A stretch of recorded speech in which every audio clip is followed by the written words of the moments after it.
Vision Info. Le Congo mérite mieux. Vision Info, c'est le nivellement vers le haut des médias congolaises. Les infos sérieuses et responsables. Suivez.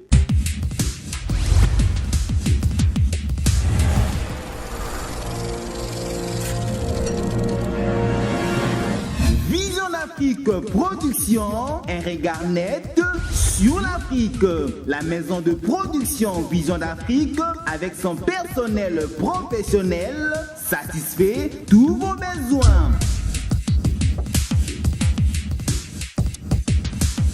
Pour être formé en journalisme, prise de vue, montage vidéo, cinéma, informatique et autres, Vision d'Afrique vous garantit une bonne formation. Pour être informé, suivez chaque jour Vision Info sur différentes chaînes partenaires ou sur sa page Facebook et YouTube. Vision Info, une véritable église au milieu du village. Vision Info au service de la démocratie. Vision d'Afrique produit également plusieurs émissions, notamment Yébé la Vision, Libre Expression, L'Honorable, Vision Santé, Vision Sport et tant d'autres.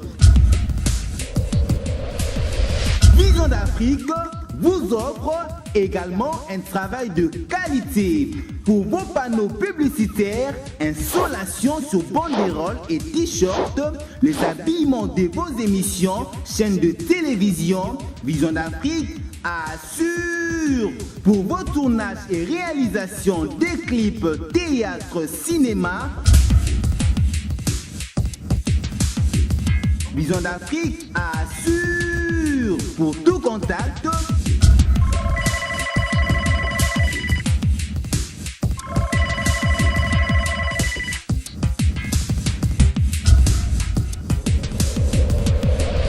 Vive Vision d'Afrique. Vive Vision d'Afrique, là oui.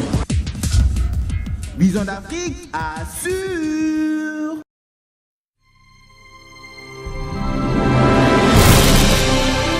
Tout va bien. Tout va bien. Très bien même. Le pays pendant 53 ans à l'échec.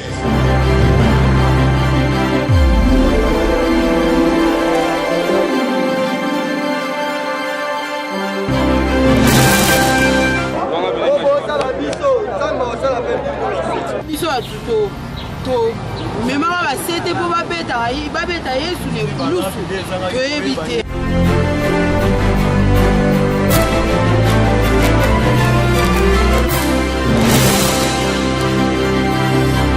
Ils sont à prison et ceux qui sont dehors sont presque identiques.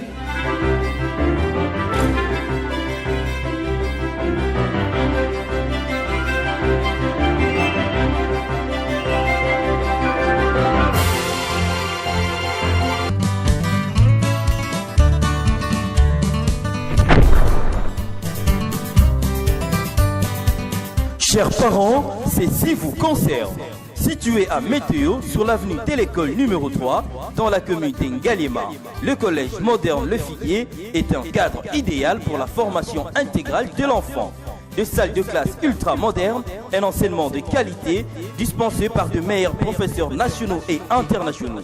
Les collèges modernes Le Figuier assurent à vos enfants une formation que vous ne trouverez nulle part ailleurs. Le tout basé sur un support de la nouvelle technologie de l'information et de la communication. Le Figuier organise les sections ci-après: maternelle, primaire, secondaire générale, littéraire, scientifique, pédagogie, ainsi que l'informatique de gestion et l'anglais. Cela à partir de la 3e des humanités. Le collège, c'est un établissement scolaire d'enseignement secondaire du premier degré. Et pourquoi moderne? Parce que c'est une école, c'est un collège qui aspire à la modernité, qui aspire à un goût récent.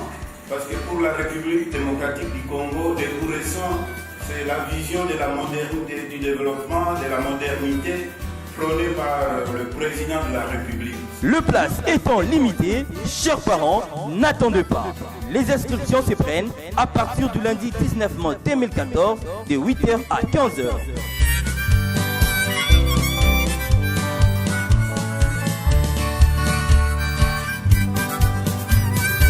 Par exemple ici, l'informatisation du système d'enseignement, il y a tous les niveaux, vous êtes passé partout, il y a des ordinateurs.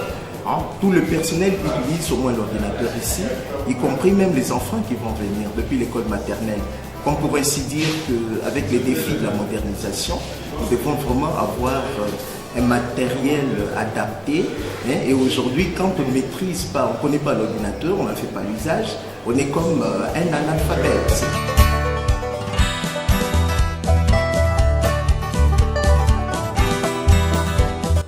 Le bagage intellectuel de vos enfants, le Collège moderne Le Figuier est en partenariat avec les institutions internationales, notamment l'Institut français, le Centre Wallonie-Bruxelles et tant d'autres. Pour tout contact, appelez au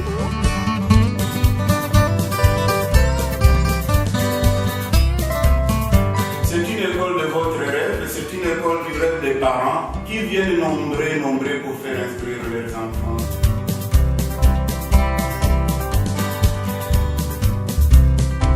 Au Collège moderne Le Figuier, l'éducation et l'instruction de vos enfants, nous en faisons volontiers notre affaire.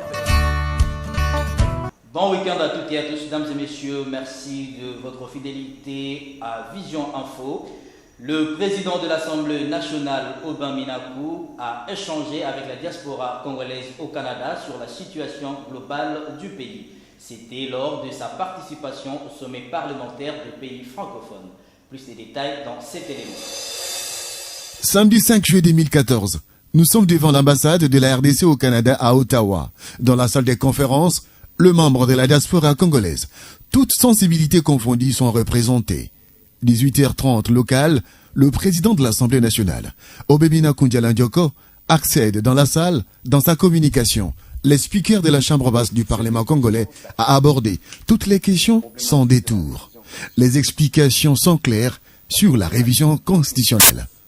Le président de la République a déjà dit « Nous allons respecter la Constitution de la République ». De l'article 1er à l'article 226. Obeminaku n'a pas manqué d'épingler la problématique de la double nationalité. Au Canada, on autorise la double nationalité, sauf avec les pays limitrophes. L'exemple canadien peut nous guider, c'est-à-dire permettre aux Congolais d'avoir la double nationalité, mais sans être à la fois Congolais rwandais, Congolais burundais, Congolais zambien, Congolais tanzaniens. Le processus électoral est irréversible en République démocratique du Congo. Il faut amener les politiques congolais, majorité ou opposition, à savoir lire l'essentiel pour prendre des décisions. Et les jours qui suivent, les mois qui suivent, l'essentiel, à mon avis, c'est conjuguer la nécessité d'organiser les élections tout en sauvegardant l'unité et la stabilité de la République. Lundi 7 juillet, dans l'après-midi, informé de la présence de quelques ressortissants congolais vivant au Canada devant son hôtel, venu lui remettre un mémo, Aubin Minakou, en toute responsabilité, vient à leur rencontre pour réceptionner ces documents. Au-delà de toute rumeur, le séjour du président de l'Assemblée nationale de la République démocratique du Congo n'a pas été entaché de quelconque incident. Pour le speaker de la Chambre basse du Parlement congolais, cet exercice d'échange avec la diaspora congolaise n'est pas le premier du genre. Investir dans la jeunesse pour un avenir meilleur, tel est le thème retenu à l'occasion de la Journée mondiale de la population célébrée chaque 11 juillet. Plusieurs jeunes ont pris part à cette activité organisée par le ministre du Plan. C'était au Fleuve Congo Hotel. Emi Machini, Dieu merci Bongo pour ces reportages. La jeunesse congolaise était à l'honneur ce vendredi 11 juillet à l'occasion de la Journée mondiale de la population. Le gouvernement congolais, par l'entremise du ministère du Plan, suivi et mise en œuvre de la révolution de la modernité, a organisé une rencontre avec les jeunes venus de tout le coin du pays. Une façon pour le ministre de les encourager à beaucoup plus d'engagement. Les jeunes adultes de demain constituent l'avenir de tout pays qui aspire au bien-être et au développement. La République démocratique du Congo qui s'est fixé comme objectif de devenir un pays émergent à l'horizon 2030 devra compter, à l'instar d'autres pays, sur les jeunes qui seront appelés à prendre en charge l'avenir de ces pays. La population congolaise, qui reste attachée à la coutume, est composée de plusieurs tribus, possédant chacune une culture basée sur ses traditions. Ensuite, Vuna Bandi a lancé la campagne nationale sur le thème « Investir dans la jeunesse ». Pour le ministre, la RDC qui s'est fixé comme objectif de devenir un pays émergent d'ici 2030 devra compter sur sa jeunesse qui doit prendre en charge l'avenir de son pays. Soulignons que cette campagne se déroulera du 11 au 30 juillet avec l'appui de l'UNFPA et de la société civile. À la fin de cette campagne, le point de vue de la jeunesse congolaise constitueront un mémorandum qui sera remis au gouvernement de la RDC. Clôture hier d'un atelier sur la revue annuelle sur le document stratégique de croissance et de réduction de la pauvreté de deuxième génération. La cérémonie a eu lieu au Grand Hôtel de Kinshasa en présence de plusieurs membres du gouvernement. Diane Lota, Dieudonné Moukindi.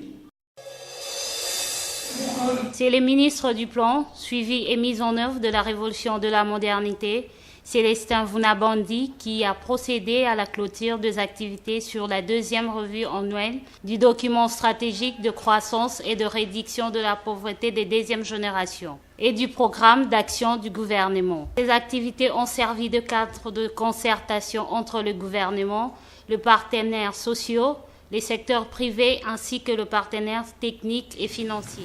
Les travaux de cette revue ont été alimentés par les résultats des revues sectorielles au niveau central et des revues provinciales dans les 4 provinces pilotes ci-après, l'Équateur, le Nord Kivu, le Sud Kivu et la province orientale.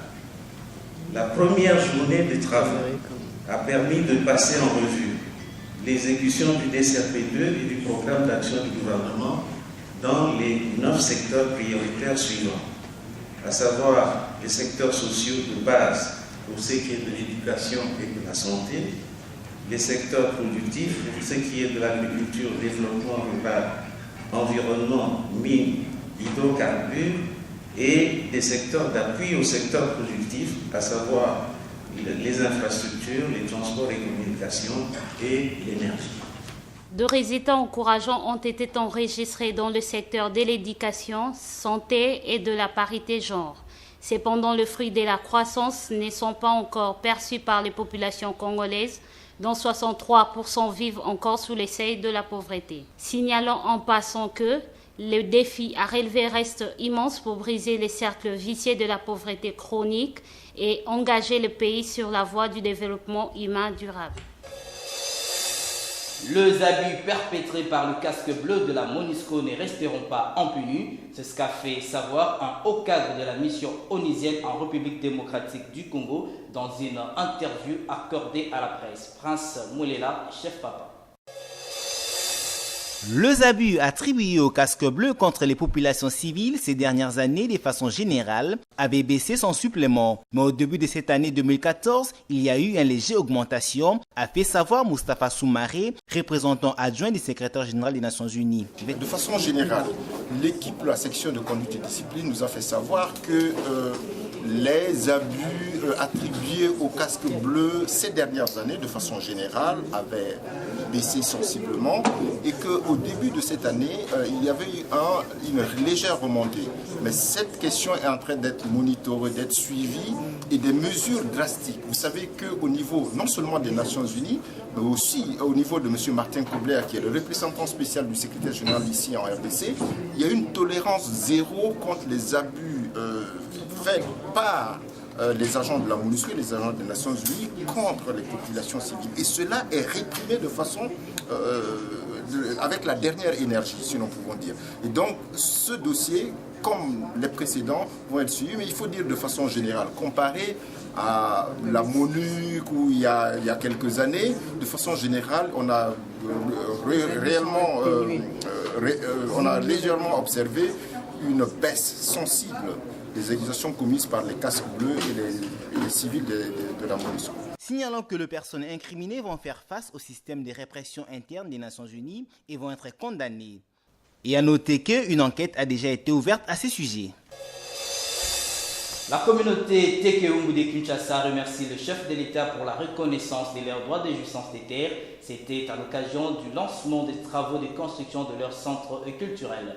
Virginia Akaimwe pour les reportages. C'est au son de la musique et au pas des danses folkloriques que la communauté Tekeumbu de Kinshasa, réunie au complet, a tenu à remercier le chef de l'État, Joseph Kabila Kabange, pour son implication dans la renaissance du droit coutumier. Renaissance parce que cela vient d'être reconnu par la loi de la République démocratique du Congo après plusieurs années de lutte. Cette renaissance se matérialise ce jeudi 10 juillet par le lancement des travaux de construction du centre culturel Tekeumbu sur l'avenue Sayo dans la commune de Kassavubu. La communauté a été longtemps oubliée, marginalisée même. Nous sommes remplis de joie, c'est parce que l'État congolais nous a reconnu les droits de jouissance sur cette superficie de terre. Là où vous suivez les danses-là, ici, on est en train d'ériger un centre culturel Teke. Et ce centre culturel-là est en train d'être construit par notre partenaire, l'opérateur économique Messi Mayalos.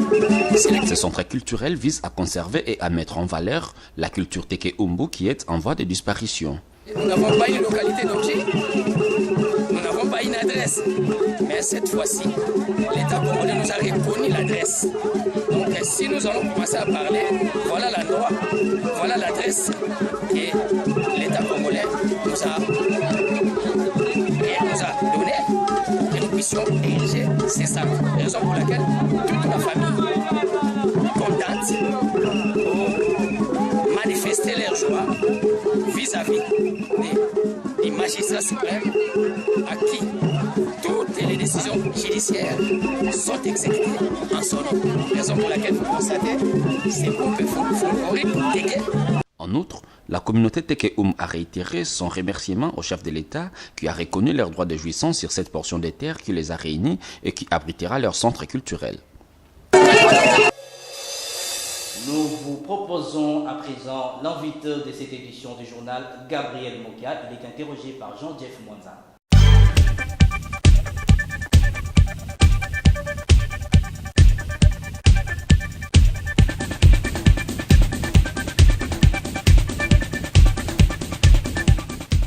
Monsieur Gabriel Mokia, bonsoir. Bonsoir, monsieur le journaliste. Merci encore une fois de répondre à notre invitation. Il faut dire que l'actualité pendant la semaine était tellement riche. Déjà, au milieu de la semaine, il y a eu la déclaration de Barack Obama, président des États-Unis, en tout cas qui a appelé à l'ordre tous les chefs d'État africains, n'est-ce pas, qui sont à leur dernier mandat, disant, n'est-ce pas, que les États-Unis, le gouvernement des États-Unis, voulais-je dire, vont gérer les avoirs de tout chef d'État et de son entourage qui va oser toucher à la Constitution. D'abord, votre réaction et nous allons poursuivre l'entretien. Merci beaucoup, monsieur le journaliste. Vous savez que le monde actuel est dirigé par les États-Unis d'Amérique. La Russie vient en deuxième position et l'Europe en troisième position.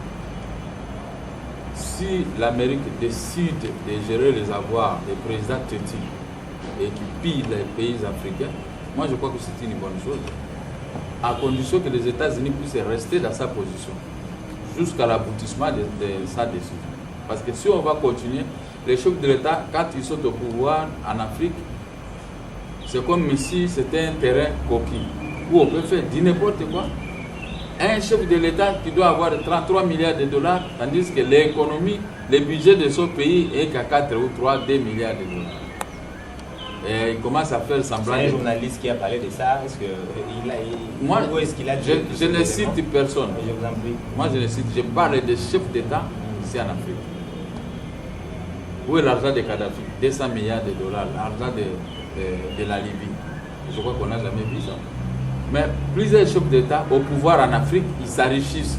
Mais ils n'ont jamais géré cet argent après leur mandat. Voilà, monsieur le journaliste. C'est ce que j'ai toujours dit dans vos micros.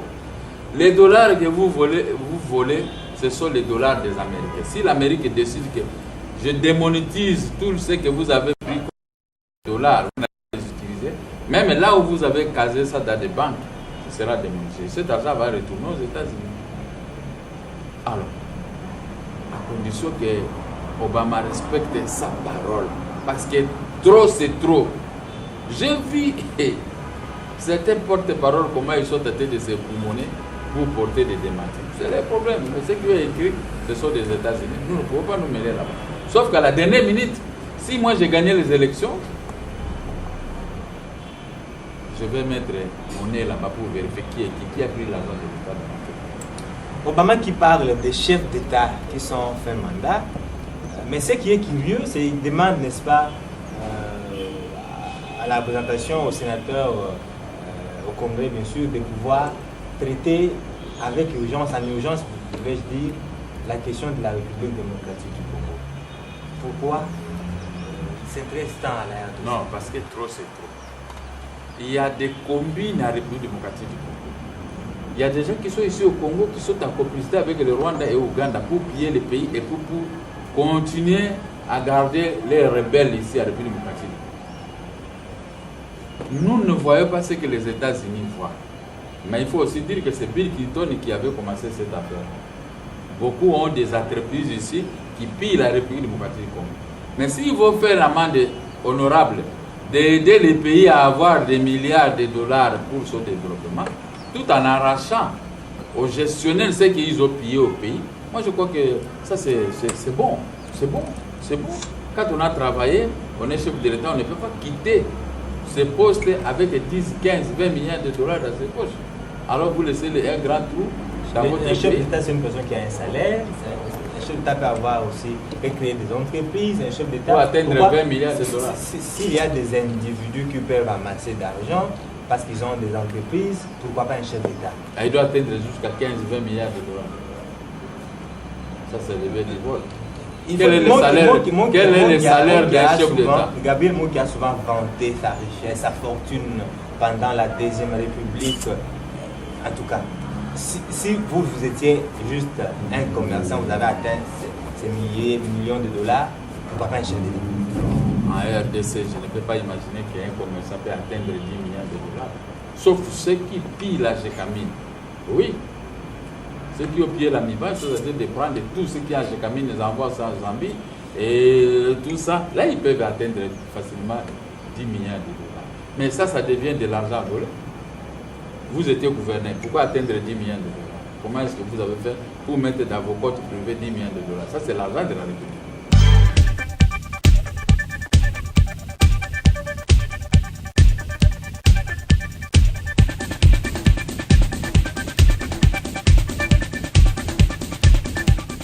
Pour une bonne formation de vos enfants, l'école moderne Le Figuier vous invite à les inscrire pour l'année scolaire 2014-2015.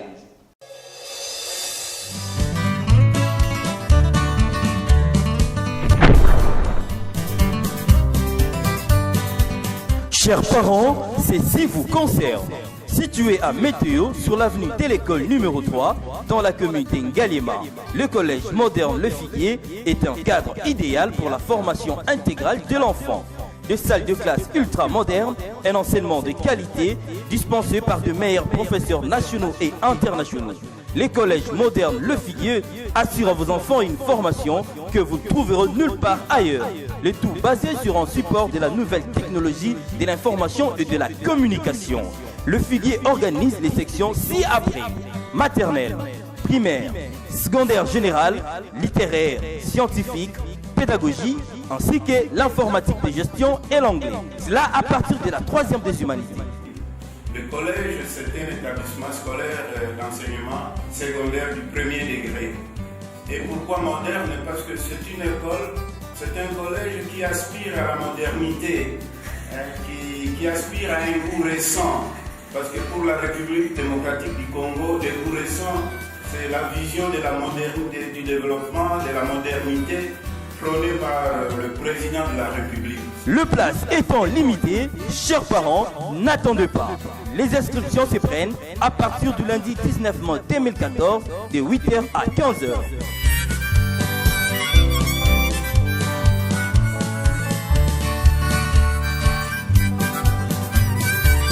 Par exemple ici, l'informatisation du système d'enseignement et à tous les niveaux. Vous êtes passé partout, il y a des ordinateurs.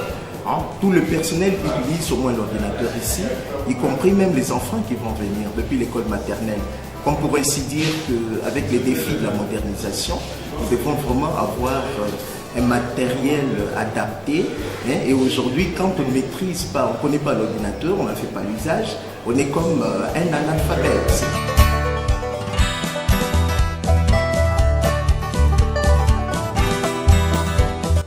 Le bagage intellectuel de vos enfants, le Collège moderne Le Figuier est en partenariat avec les institutions internationales, notamment l'Institut français, le Centre Wallonie-Bruxelles et tant d'autres. Pour tout contact, appelez au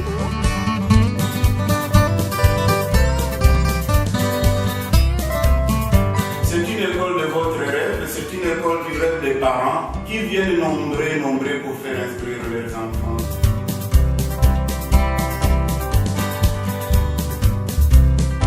Au Collège moderne Le Figuier, l'éducation et l'instruction de vos enfants, nous en faisons volontiers notre affaire. Et à l'Institut technique médical FUVAL, l'heure est déjà aux inscriptions pour les candidats qui veulent se former en sciences de santé et en informatique. Avec 12 années d'expérience des formations de cadres et techniciens en sciences de santé, l'Institut supérieur de technique médicale FUVAL est en partenariat avec les universités de Lausanne en Suisse, d'Australie et de Norvège. Les enseignements organisés à l'ISTEMEF sont tirés des programmes de cours officiels tels que définis dans le cadre du PADEM. L'ISTEMEF fonctionne avec 2 grandes sections organisant chacune un graduat et une licence, à savoir les sciences infirmières. Pour les cycles des graduats, les enseignements sont organisés en 3 années pour les diplômés d'État avec 3 orientations: sciences infirmières, techniques des laboratoires, gestion des institutions de santé. Pour les cycles de licence, les enseignements sont organisés en 2 années pour les gradués avec 3 orientations: pédiatrie, gynécologie et obstétrique, santé communautaire. Pour les sciences informatiques, cycle des graduats, les enseignements sont organisés en 3 années pour les diplômés d'État avec une orientation. L'ISTEMEF dispose de 3 polycliniques pour soutenir votre formation pratique. En sus des infrastructures précitées, l'ISTEMEF dispose d'un hub pour ses étudiants. Alors, une seule adresse, avenue Citoyen numéro 15, Binza Météo dans la commune d'Engalima. Avec 2 machines sophistiquées pour ses étudiants, l'ISTEMEF, l'institut qui répond à vos désirs. Pour soigner vos différentes maladies, nous vous prions de découvrir les centres de santé. Santé, c'est la richesse, situés dans la commune de Limete. Peuple de Kinshasa et de Brazzaville, ne vous inquiétez plus pour votre santé. Voici Santé, c'est la richesse. Un centre de santé qui dispose des appareils sophistiqués. Avec sa machine à détection de cellules mortes, Santé, c'est la richesse traite plusieurs maladies: hémorroïdes, épilepsie, diabète, hypotension, maladies vénériennes, estomac et autres. Une seule adresse, avenue Bonacay numéro 1, Funa Dilandos, dans la commune de Limete industriel. Ce que na club santé trajet, na machine ko pena maladi wana nyosho. Mapare wana teka makoro na yo et pene maladi nyosho. Maladi nyosho bimi. Pour tout contact, appelez le 09 93 23 93 25. Avec Santé, c'est la richesse, demeurez en bonne santé. Nous vous proposons à présent le proverbe du jour.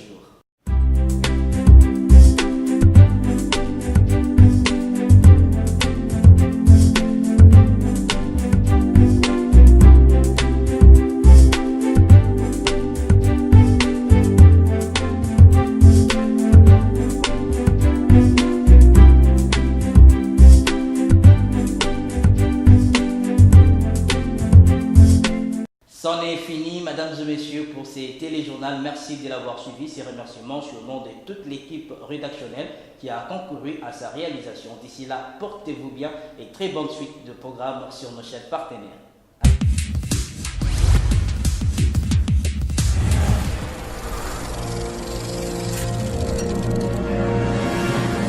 Vision Afrique Production, un regard net sur sur l'Afrique. La maison de production Vision d'Afrique, avec son personnel professionnel, satisfait tous vos besoins.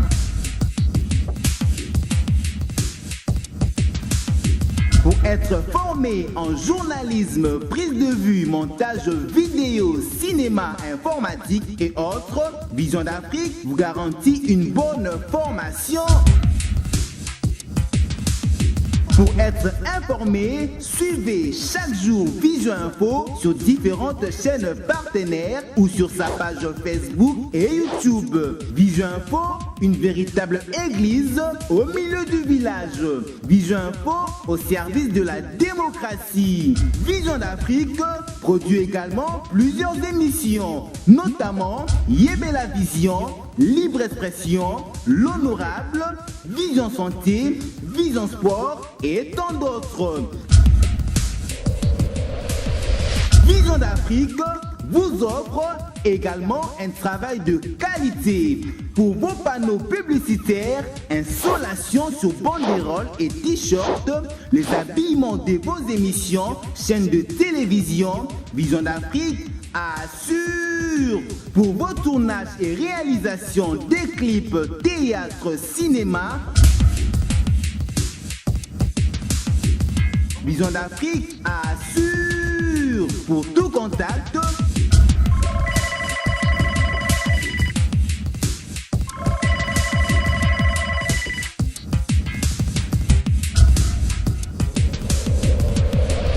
Vive Vision d'Afrique. Vive Vision d'Afrique, là où Vision d'Afrique assure.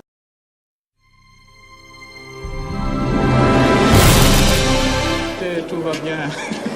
Tout va bien, très bien même. Le pays pendant 53 ans à l'échec.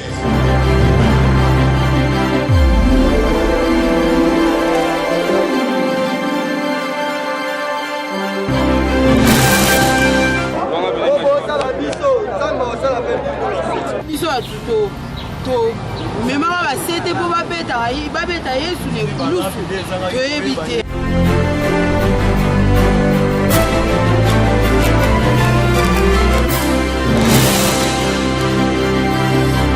Ils sont à prison et ceux qui sont dehors sont presque identiques.